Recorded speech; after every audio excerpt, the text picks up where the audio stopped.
Welcome, welcome. My name is Dr. Angelika Christie, and I am your host of the show, Your Radiant Life After 45. We speak about skills for healthy, happy, and prosperous women. I believe in a world where women are cherished and thrive because the world needs your light. It's my pleasure and it's my mission to help you discover and live your unique gift confidently and with pride. With over 25 years of professional experience as a naturopathic doctor specializing in healthy aging, and as a lifestyle and relationship coach, I share my heart and knowledge with my vast personal experience with you.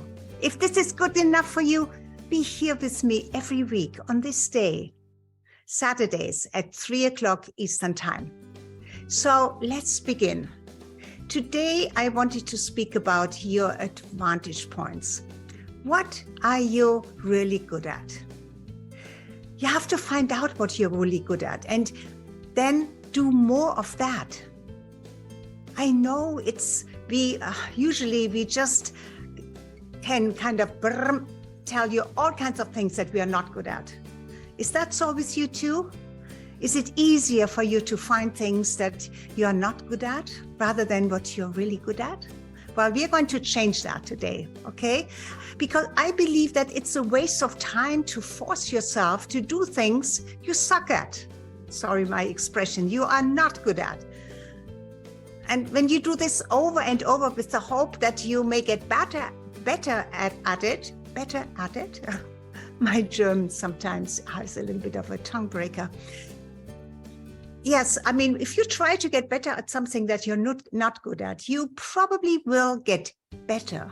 But at what price? At what cost of time and effort? Instead, I would say improve and perfect what you are already good at, and maybe even become a master at that. The rewards are felt at a deeper level, and I believe you become even more valuable to whatever you want to achieve, your surroundings, your community, and to the world.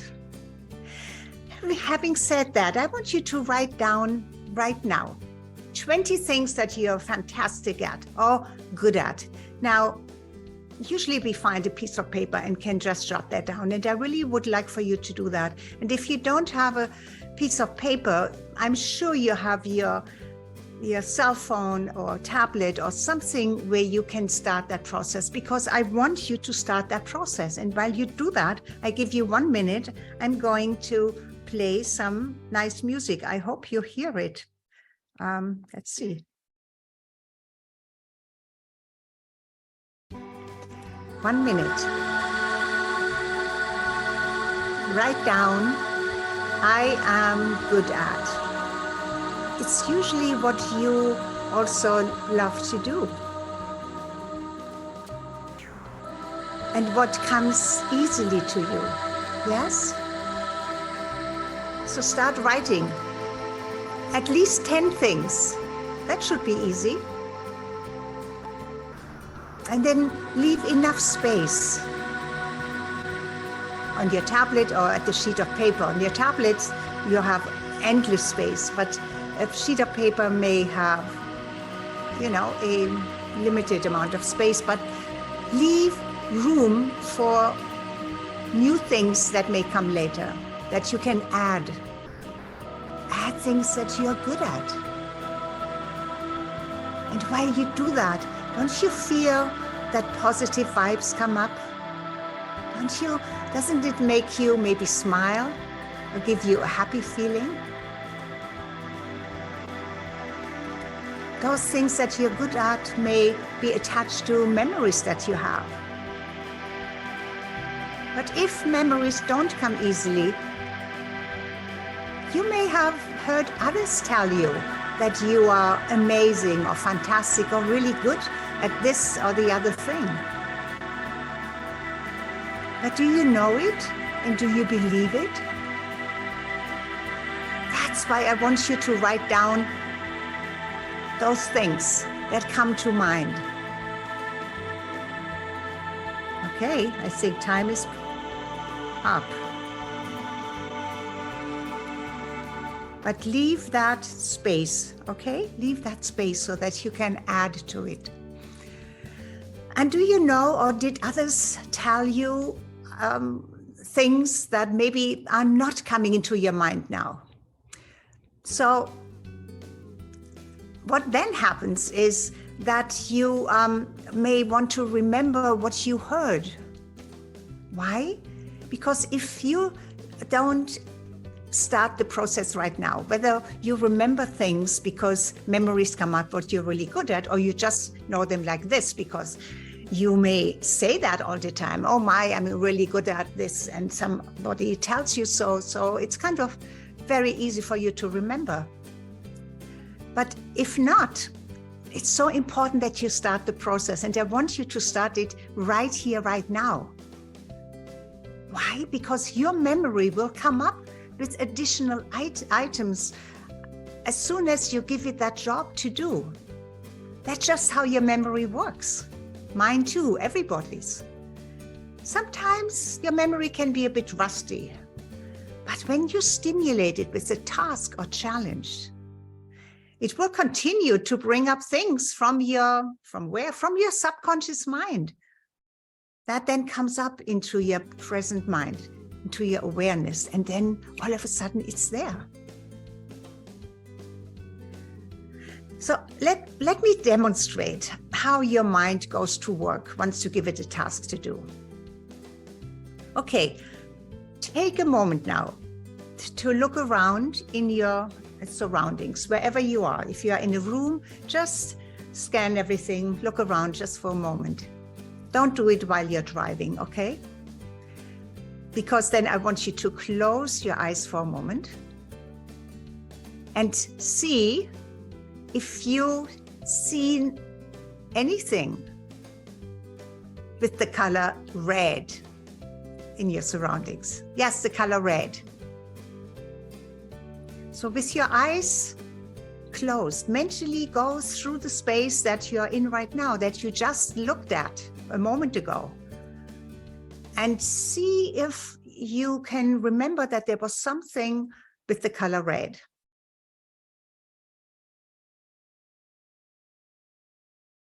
Okay, another 20 seconds. Keep your eyes closed and just see if you remember. Keep your eyes closed, that's important. That's why you shouldn't drive while you do this exercise with me. Okay, now I want you to open your eyes and actually look at everything in your view, everything. Whether it's close or in your, couple of feet away, or much further away, or as far as you can see. Look around and now see any item that is red. Well, I know there are shades of red, right? There could be more an orangey or more a brown. I have something brown here. You will see all kinds of shades all of a sudden, from pure red to even maybe pink. You see, you gave your mind a job to do, and your conscious mind did not see all the reds and shades of red before, even though they were right there. But now, after you gave your mind a job to do, not while you were looking, but while you had your eyes closed, you just gave your mind a command to find things that are red. And if you haven't done that, then your mind wouldn't have had a reason to look for red. But all of a sudden, really be honest, how many red things or shades of red, maybe burgundy or any, fuchsia or any kinds of shades of red, all of a sudden you see them. Another example is that if you were ever pregnant, I was pregnant 5 times, but if you were pregnant or anything, any particular thing, or if you would have bought a new car, all of a sudden you see so many more pregnant women than before. or that car, maybe the color, that particular color or that particular brand of car that you just bought or own. Maybe not if you own it for a long time, but if it's new, then your mind is filled with that, and it will see all the others.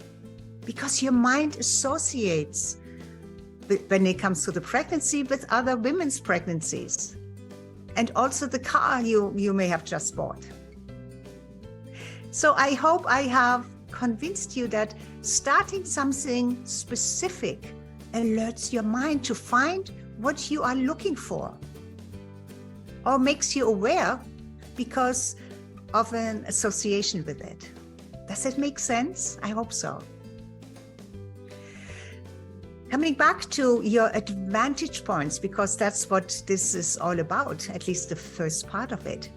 You may not be your best judge. You may or you may not. Why? Because you are good at what you naturally do. So you may not see this as anything special, yet others will see it as really amazing or unique. Why? Because they can't do what you do or show up in the way that you show up. You are unique in everything you do, and nobody can do what you do. So the question may be, what truly tickles you and excites you when you do, excuse me, 1 second, have a little frog in my throat.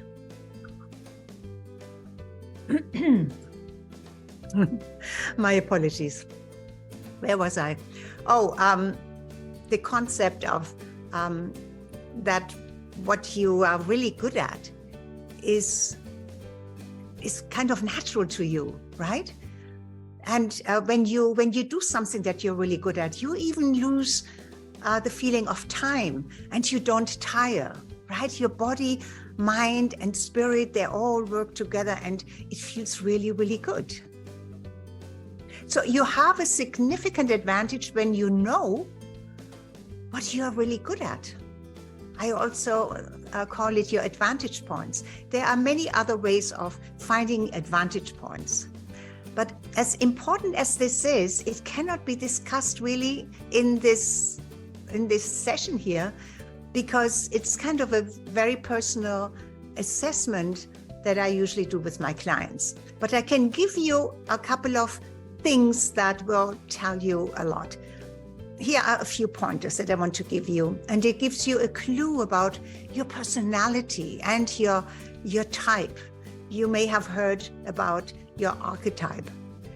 Your unique way of being in this world is also your unique advantage point.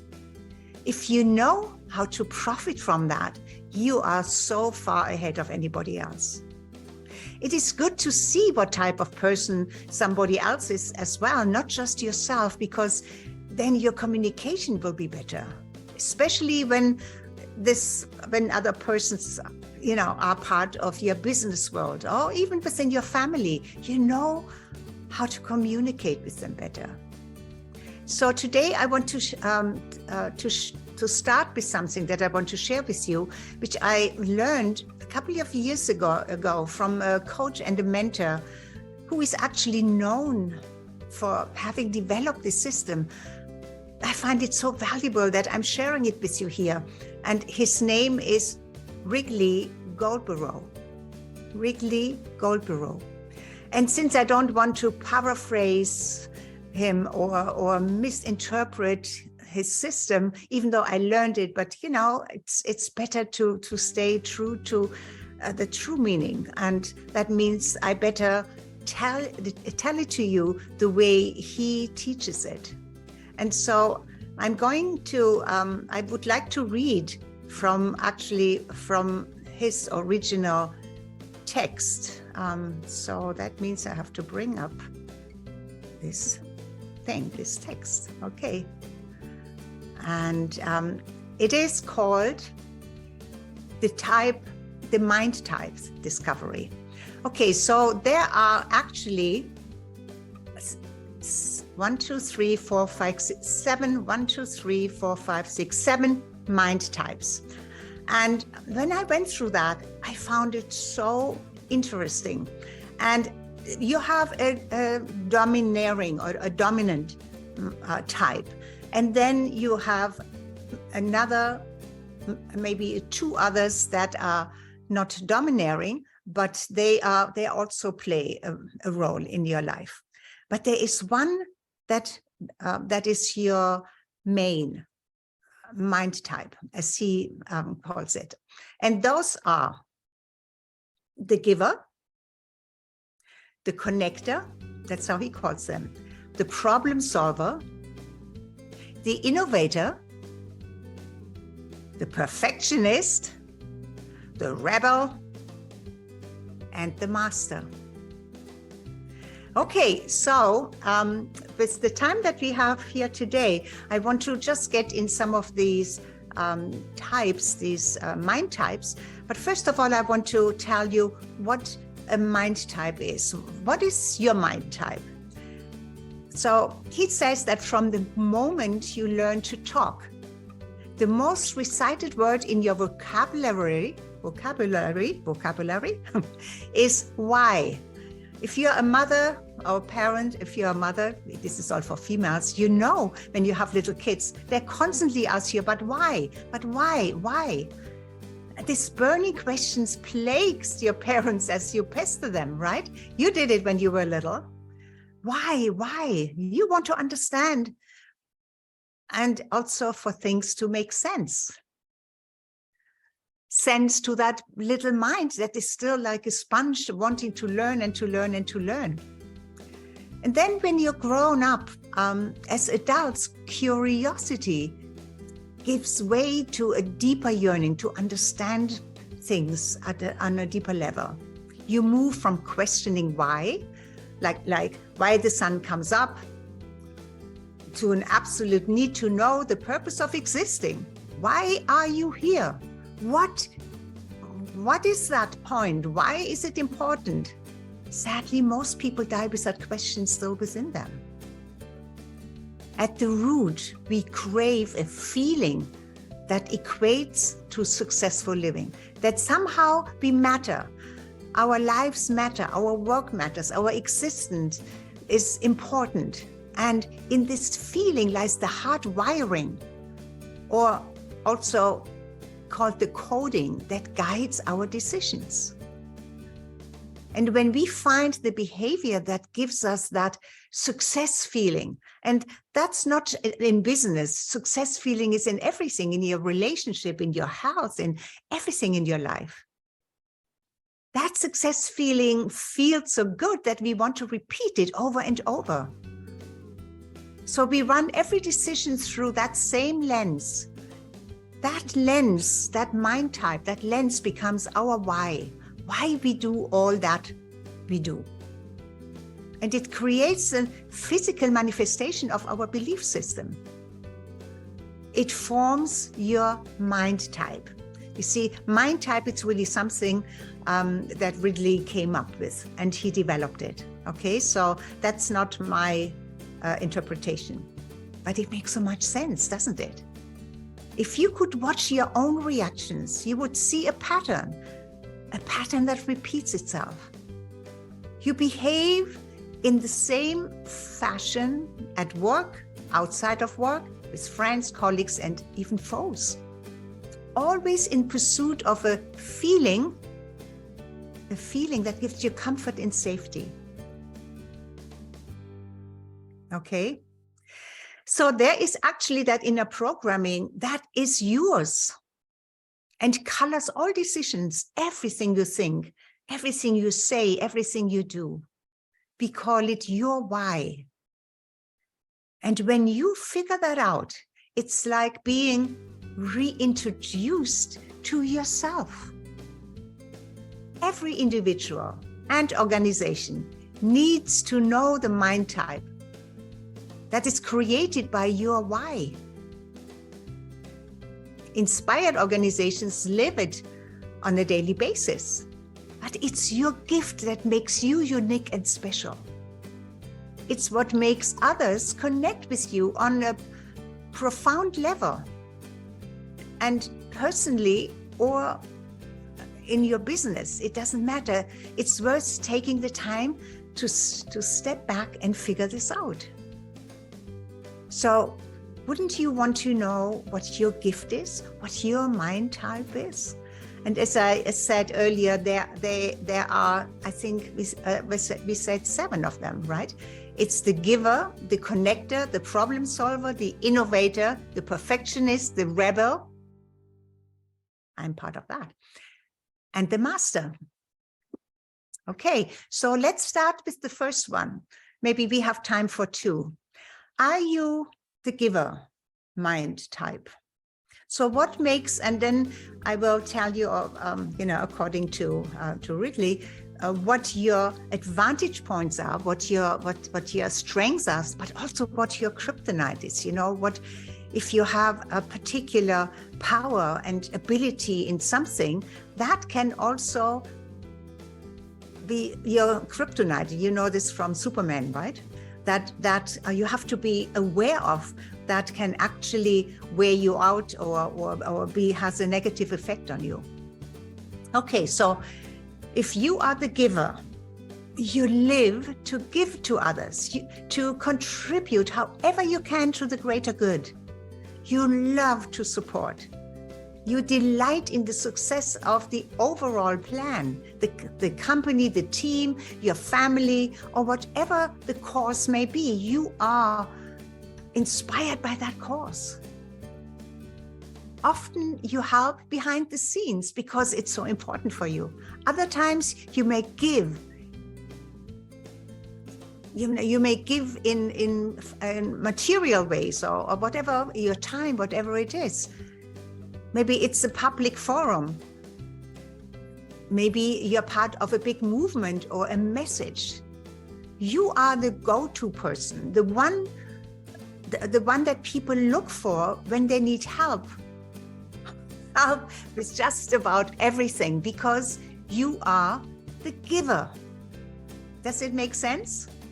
So here are your superpowers, or your superpower is causes.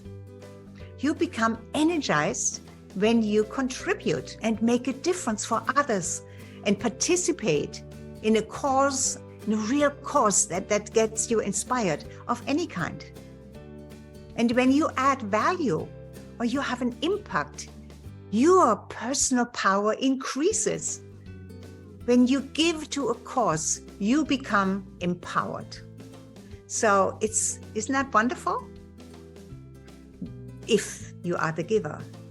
And again, this may be not your main mind type. It may be a secondary or even a little weaker, but if you recognize yourself in that, isn't that nice to know? Here is your kryptonite, the thing that can drain you. You can overcommit. You are wired to say yes to most requests and saying no to almost nothing. Why? Because no can be painful and difficult for you. And as a result, your plate fills, you become stretched too thin. And this can lead to stress, to angst, and even mistakes. Overcommitment slows down your ability to contribute to other causes and can actually sabotage your desire to give. You can get burned out. Don't we know this? Okay, I think we just have time for one more, the second one, which is the connector. The connector builds connections. You strive to create relationships based in trust. You become educated as an expert in various subjects and work hard to demonstrate your expertise as a way of earning others' trust.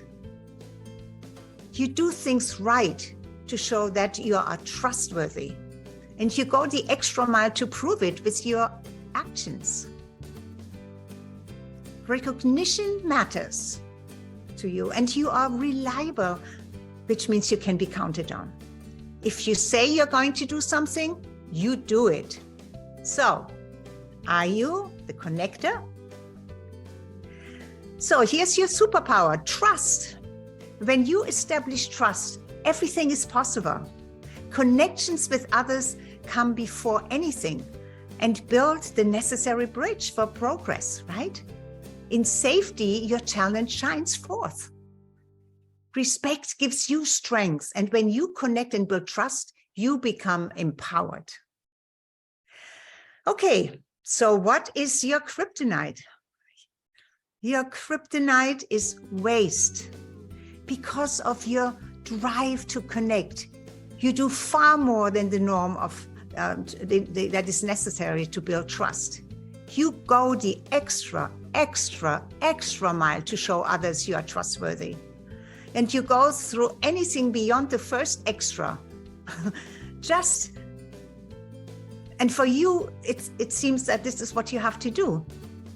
You end up wasting a lot of time and energy without accomplishing your goals of providing actually your trustworthiness, because you're always thinking you have to maybe show more and do more, give an extra mile so that you are sure that others trust you. Yes? Okay. I think we have time for one more. The next one is the problem solver. So, if you are the problem solver, you observe what surrounds you, take in data and process information at warp speed without even conscious thought. It just is easy for you. You take complicated factors, problems, and concepts and organize them into options that are sensible and easy to implement. You are highly solution-oriented, and your colleagues or your friends, anybody counts on you to provide multiple answers. You summarize complicated issues and break them down into easily digestible pieces. You have the ability to clarify and simplify just about anything. So, are you the problem solver? Do you recognize something that is very strong in you that way as a problem solver? So your superpower is really solutions. You thrive when you have to make sense out of anything, especially if it is complicated. Solving life's puzzles actually energizes you. You sort through things and offer solutions everywhere, at work, at home, for your friends. Simplifying processes with step-by-step procedures for success happens as a matter of course, right? It happens naturally then. And when you solve problems and manifest solutions, you become empowered. You feel so good about it. All right, so the problem solver's kryptonite is paralysis. When you can't see the solution, you get bogged down. Paralysis grips you. You need data, you need information, you need perspectives, and without them, you can't formulate this solution. Because only when you gain clarity can you move forward. So, does that make sense? I think it does. So anyway, this was already quite a bit, right? And maybe you want to go back and listen to it again to find where you are at. But in our next session, next week, we cover the other types. Okay, I think we covered 3 today, then we cover the rest another time. Thank you so much for being here with me.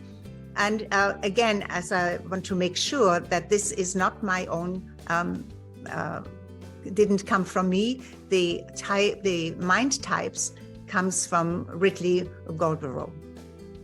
Okay, so I really enjoy you being here with me.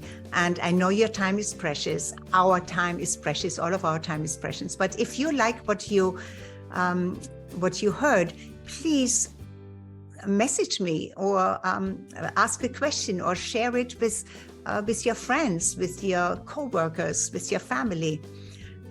Because I believe that whatever we share, we even learn at a deeper level, or we understand at a deeper level. Because then we have to maybe explain it, what it's all about, and then we may want to go through it together. So it's a wonderful way to expand your variety and your deeper understanding about how things happen, why somebody is the way he or she is, and why you act or react in a certain way. Maybe you understand yourself better. Okay, so until I see you again, this is actually everything for today. Bye-bye for now. I really love having you here, and I hope I see you again next week.